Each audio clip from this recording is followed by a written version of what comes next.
very short time to look at it again, because the other one was also very short time to look at.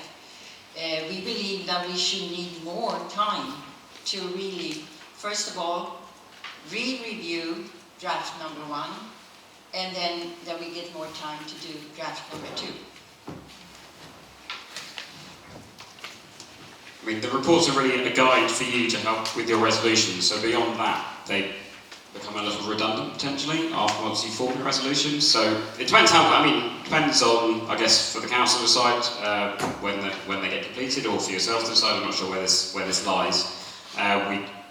We just try to increase the reports and put them up there for your use, really, to help with the process of you forming your resolutions. In terms of the comments that come back, we've incorporated any comments which we felt were fair comments. Where we felt the comments were trying to change what people had written, and we didn't necessarily agree that that was what was intended by what was written, we've left it as it was.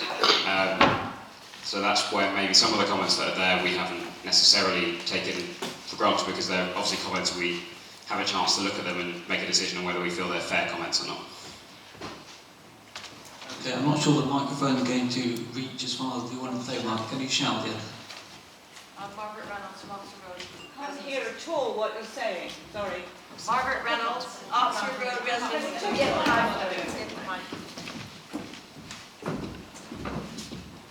I'd just like to get clear what the purpose is of these reports on the sessions, because we've come here because we want to make our voices heard.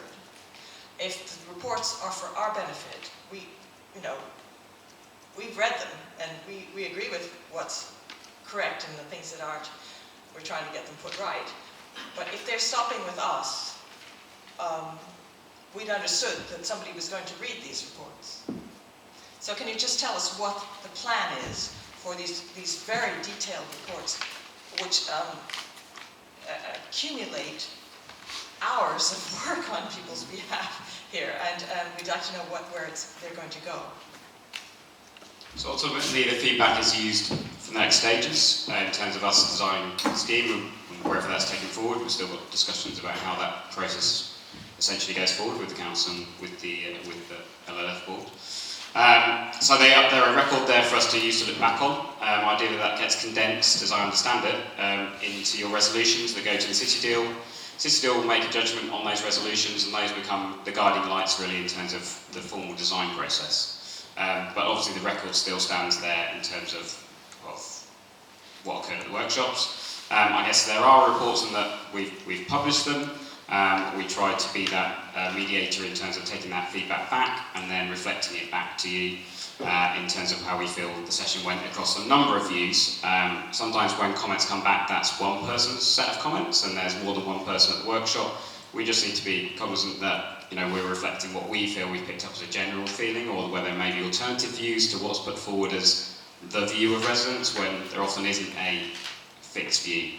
I think all the comments that came back generally were quite minor, and we have accommodated the majority of them in there. I don't think there's anything in there that's fundamentally different in terms of that we've not actually reflected your views, but essentially if you want to do another round of comments, but we're effectively reading through and feeling whether we feel they've been adjusted or not, whether they're justified in terms of what we generally picked up across the workshop, which I think is only fair.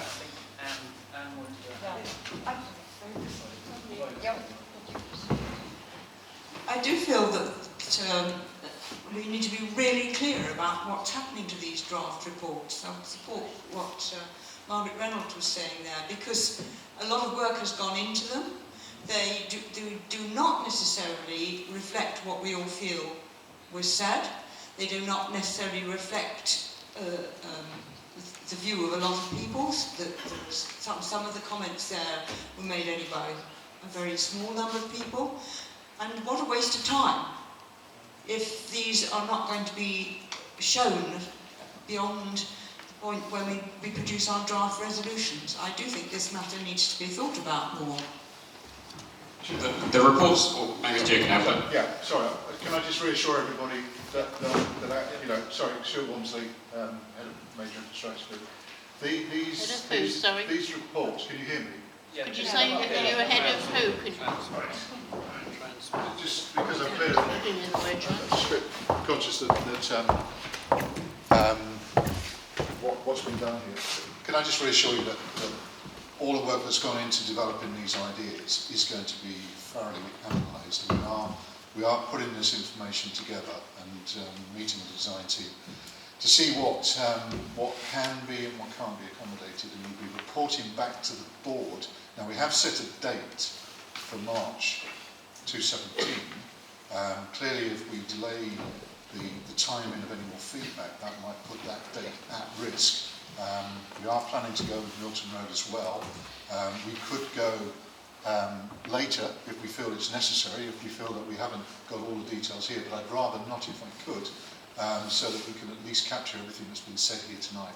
The outcomes from the resolutions are the extracts taken from the report. So the reports that that's been presented here, I haven't talked it through with our communication teams, but I don't see any reason why this information can't go on our website as a public document. I don't have any issues about that.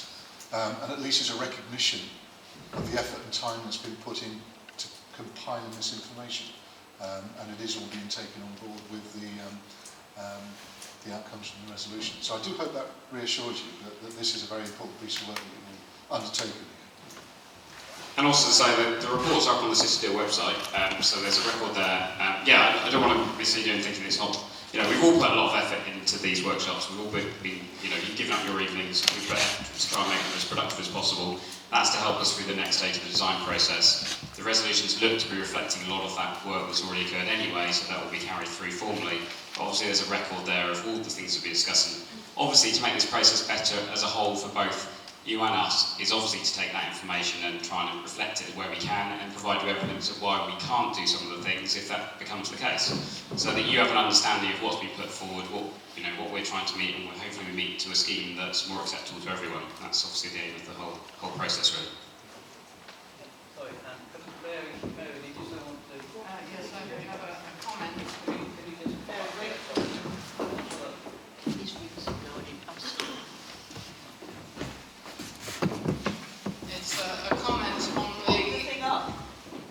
It's a comment on the tone, really, of some of the way in which the points were made in the summary. In particular, there was a point in which it was said something like, residents did not see that bus lanes benefited them personally, and therefore they were not in favour of them. This denigrates residents' opinions in a rather objectionable way, particularly as I believe the reasons that the residents are against bus lanes is that they don't see that they're going to work. Nothing to do with their own advantages. The delays to buses at the south end of Histon Road arise because that south end is now and will still be a bottleneck. And the road is too narrow for a bus lane there, so bus lanes further up the road are useless.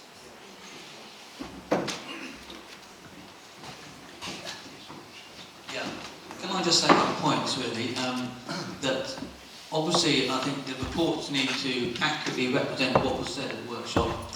I think Neil is right to say it can't be just one individual's view, but where clearly a group of people were perhaps involved in a particular table or a set of comments to any of the workshop reports, and they're not happy with the accuracy of the points that were made and they're not reflected properly in the workshop reports, that should be within the report. And what I was going to suggest is that at the start of the January process will be a report back on the two draft workshop reports.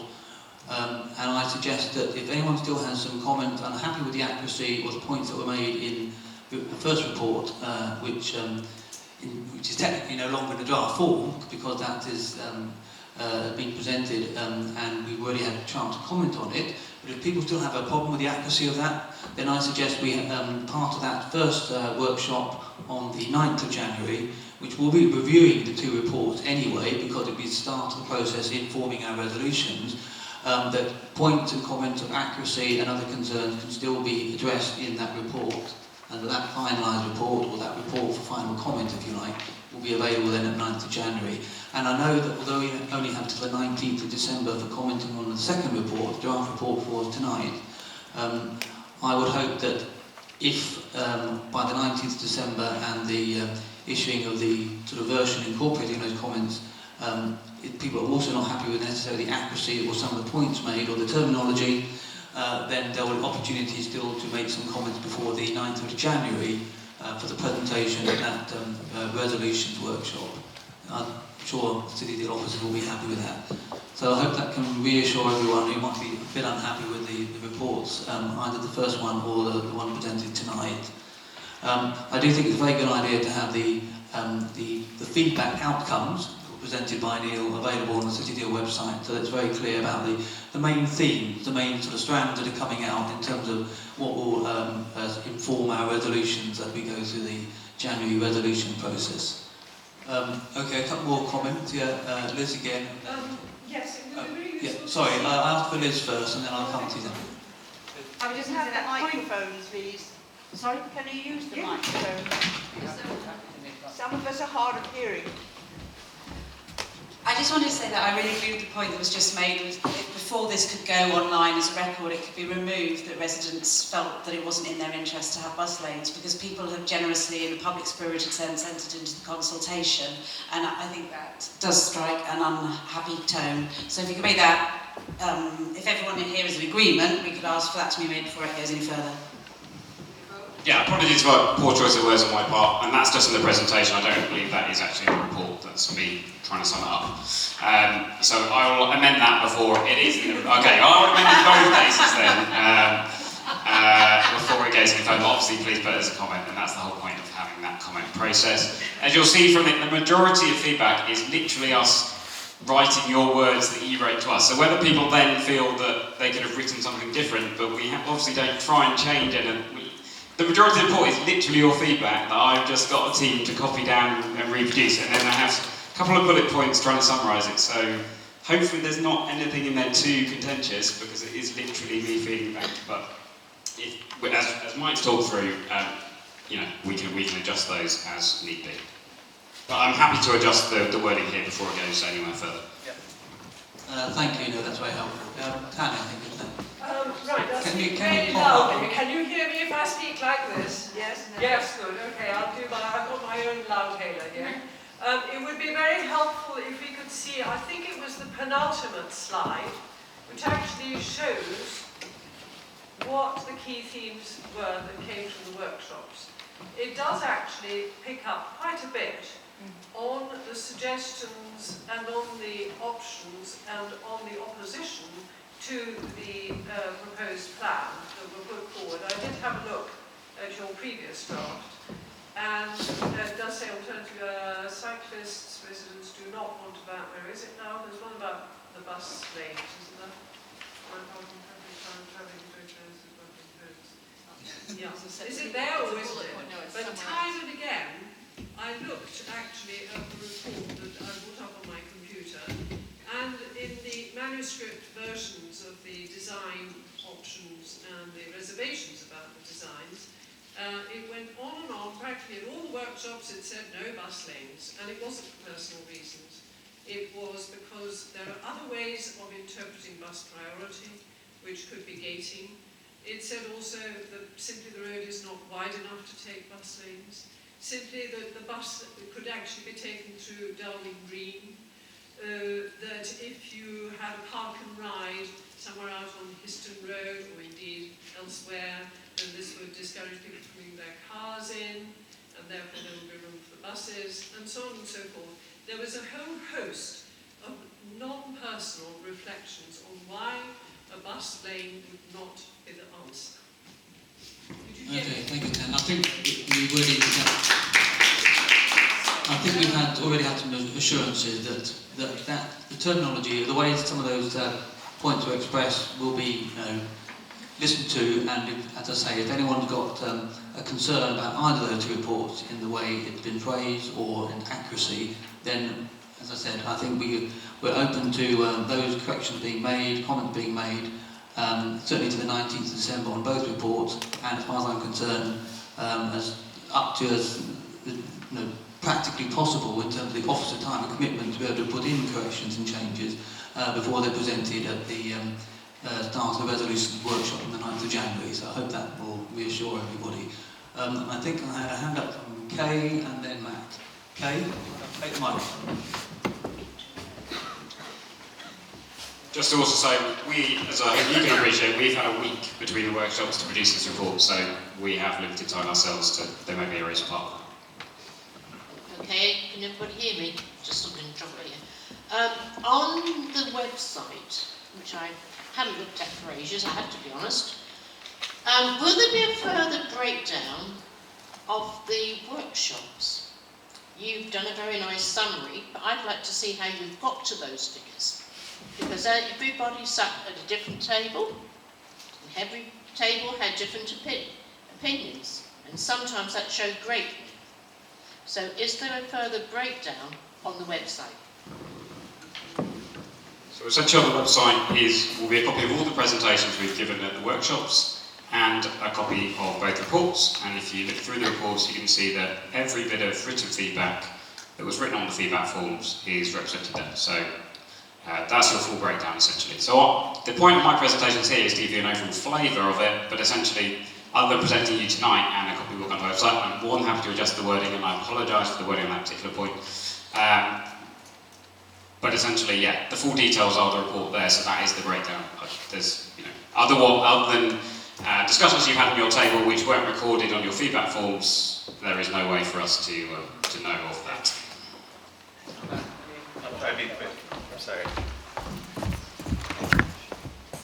I just wanted to make a clarification really quickly. At point number 1 here, it says that the alternative junction designs show a preference to reallocate bus priority features to pedestrian, cyclists, or for green spaces. And I would just like to point out that in the do maximum junction designs, the bus priority is completely done through turning restrictions.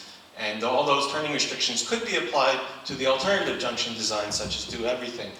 And so it's just that they're flexible enough to either have them or not have them, based on those turning restrictions have to be able to stand on their own and be proven to the residents and the other stakeholders that they're actually worthwhile. And the advantage of the alternative junction designs is that it's flexible enough to either have them or not have them, whereas the do maximum design forces us to have the turning restrictions no matter what. And the other advantage, of course, is getting people cycling off of the carriageway, which is an improvement for safety and also for buses. So thank you very much. Yeah, in providing those cycle priority, obviously we lose width to put to other means. But yes, we've got those designs and we'll obviously look to incorporate as much as we can of those designs. Okay, any other questions? I think there was, yes. Can you pop up? Is that all right? Just, pop up? Yeah, I use the microphone.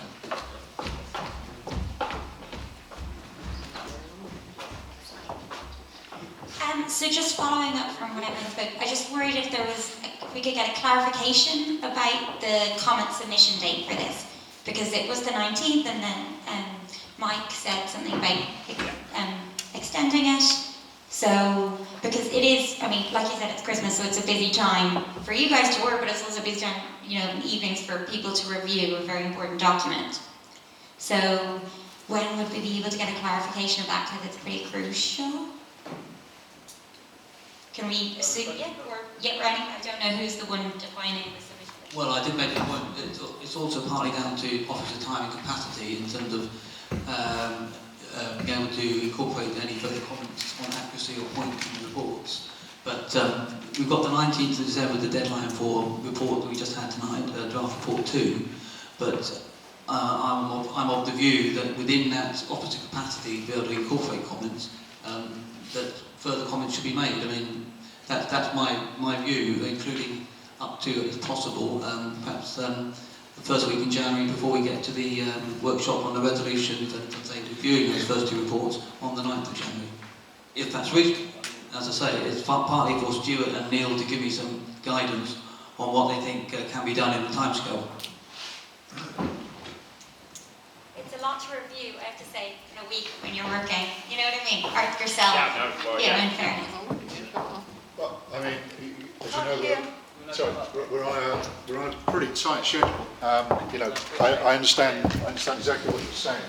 But more haste, less speed. Yes, I know, Yeah. but I just wondered because I mean we have been here now for some time, looking at the details. So there shouldn't be any surprises in here. I wouldn't have thought. And there should be fairly familiar text and understanding of what it is that we're trying to propose here.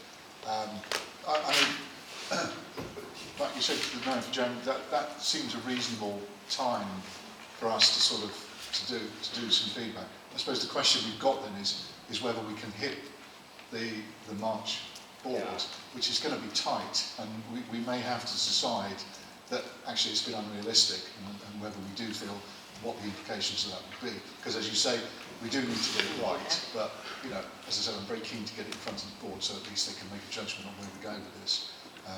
So why does that have to be before March? Well, because I mean, we have to be again. We do have a number of these projects going all at the same time.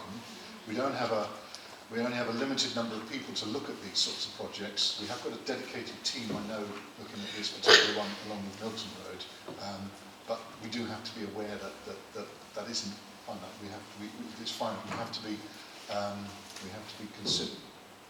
consider the time lag on this. So the sooner we can get it done, the better. Focus the minds a bit, I know, but if we can get it done in the timescale that we've set, it would be better for us.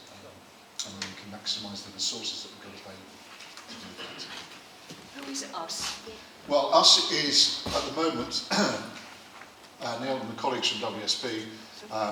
It is our consultants that are working with us from WSP.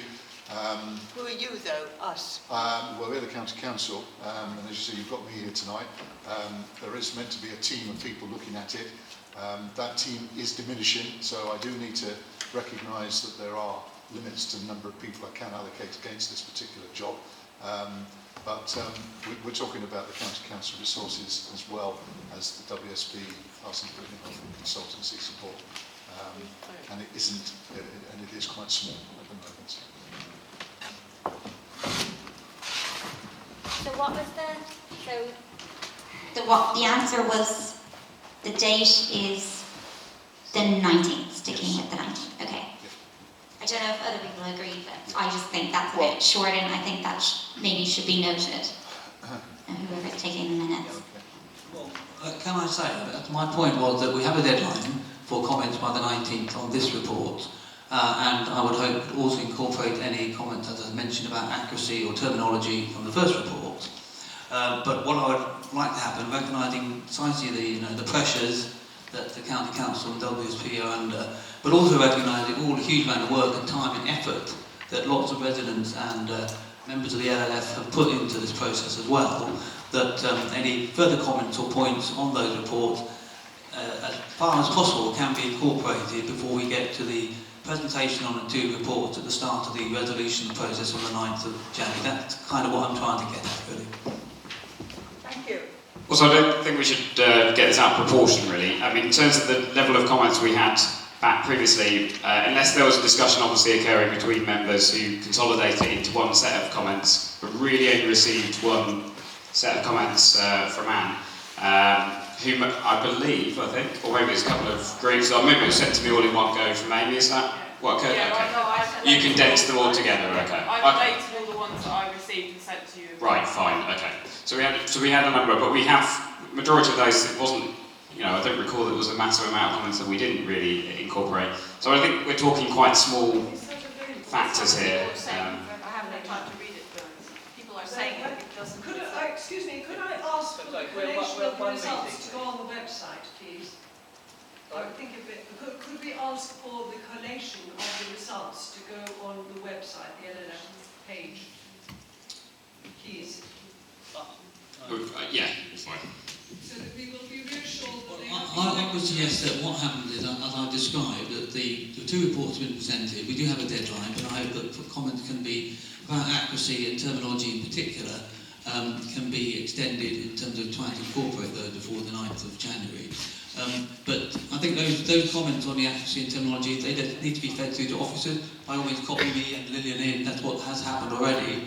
I know there have been comments from Anne, from Margaret, from Lillian herself, and from one or two other residents' associations, I think. And I think that process needs to come through the LLF chair and vice chair with Neil and the county council officers and make sure that they go into the reports. And I think that's the right process, in my view. Were there any other comments? Yep. Margaret?